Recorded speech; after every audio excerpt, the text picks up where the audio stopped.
Hi everyone, I'm back. Well, sort of. I'm trying to make some videos again once in a while because I have been doing a lot of stuff. The reason I've been away so much is because I've been working at different companies and I haven't had the time to make videos. I had to fix my house, I had to fix things in normal life. Things happen and I need to take care of that. So I didn't have time to upload videos at all. As you probably already know, I'm not doing this for monetization or anything like that. I've never received a single dime from YouTube ever. And I never tried either, so that's fine. This is just my hobby. This is just me doing stuff, talking to you guys, and showing you stuff that I found interesting on the internet and sometimes on these sites, AliExpress, Banggood, Temu, Amazon, etc.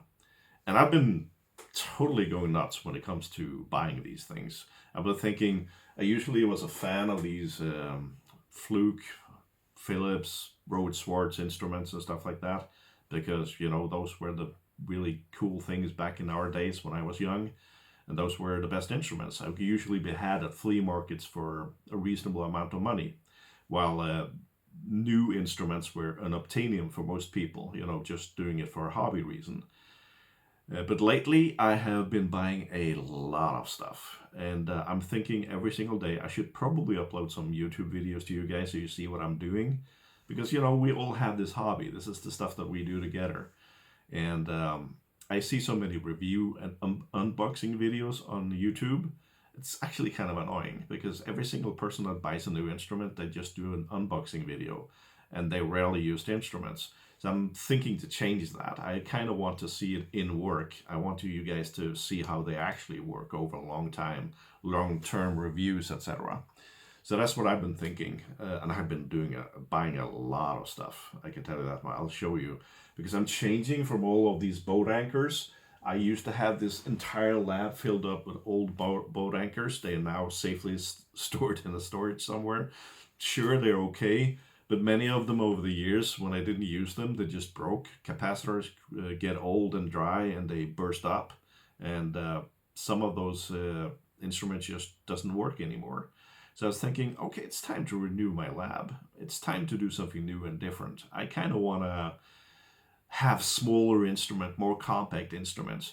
And do I need a 1 gigahertz oscilloscope? No, I don't. Is it okay to have a 20 megahertz oscilloscope? For most use, yes it is. So I bought various modern reiterations of yesterday's instruments, and I did that, and I was positively surprised. I also made a lot of tests with them, which I should have recorded on video, second thought, because there's not a lot of videos explaining the difference between old oscilloscope and modern ones.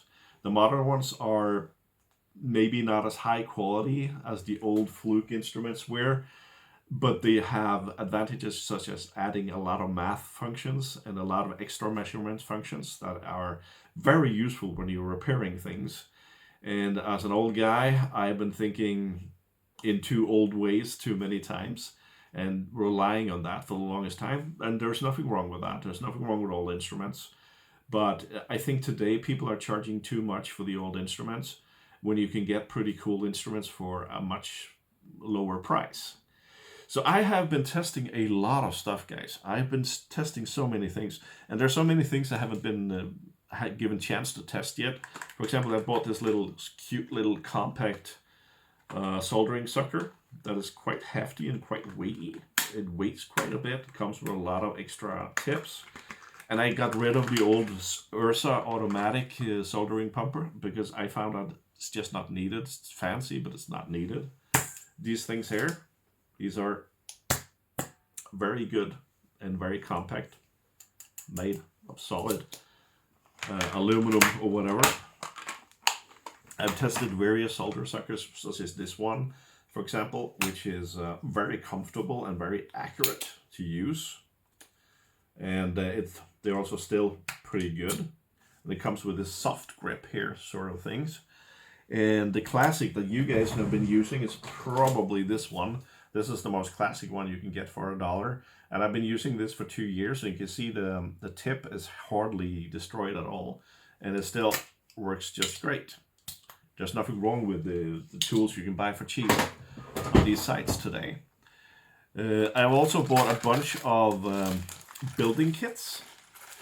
And the reason I've done that is because I remember when I was a kid, we had to have something called Yosti kit. There used to be small electronics kits that you could build, and you can construct. Well, you couldn't. You really didn't construct them as much as you just assembled them, and you had some fun toy you could play with later.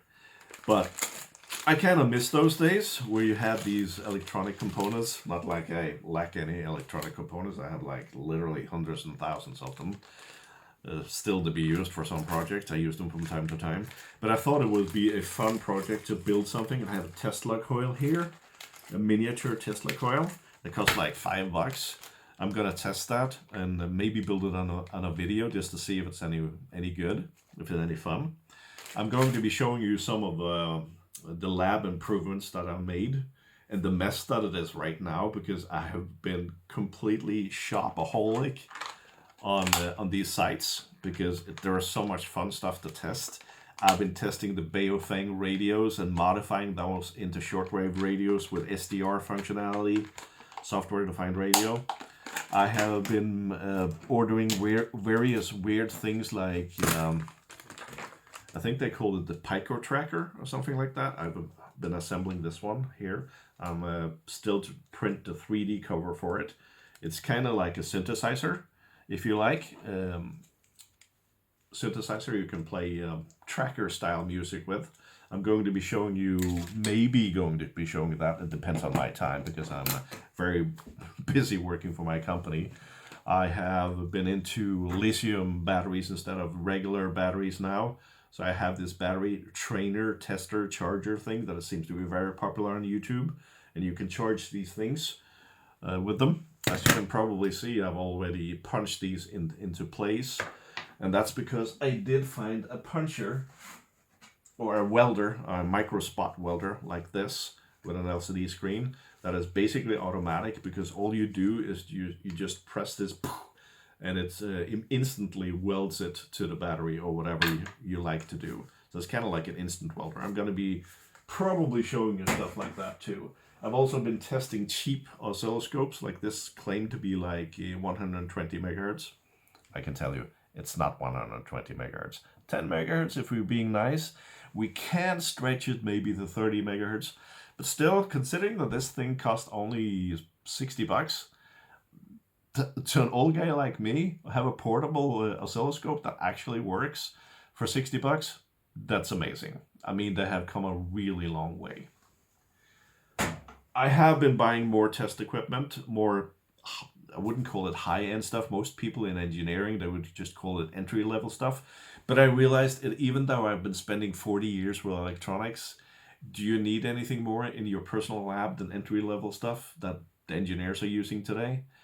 In my opinion, the way I've been using high-end equipment over the years, I have found that in 99% of the cases, I'm just using it for low-end to fun hobby stuff, so I don't really need that. But hey, I'll show you the best.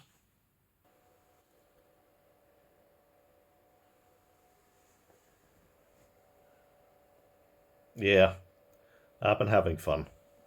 So I have bought a lot of these more modern instruments because they can do a lot of more things than you could before. They had their drawbacks and stuff, even though they're very good in many ways. There's some old stuff over here that I'm still using because, you know, you can't beat those things. They're just timeless classic that always works. It's my new rework station. It works fine for what it is, but I'm going to show you the drawbacks and the advantages later, not in this video, obviously. This one is a very fancy lab power supply. I bought this one because it's really small, it's programmable and digital, but it also has its drawbacks.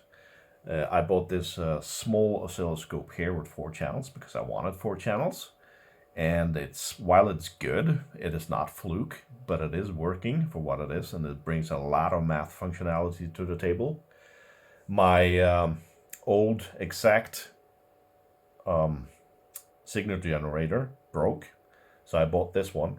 I didn't want to buy the smallest version of those signal generators out there, so I bought a middle ground version that can go to 30 megahertz, so it's not not about the frequency here. It's more about all the things you can do. And I have a lot of projects on my table that is just coming in from the various sites that I've been buying them from. So I will be looking into that later. So for now, you'll have to wait until I have the time to make some videos again. So there you have it. That's what I've been up to lately. And I will be making some videos on testing the various things that I've bought.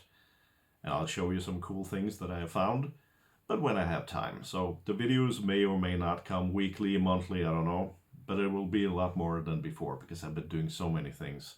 And I want to show you some of the things that I found. So until later, bye-bye and have fun.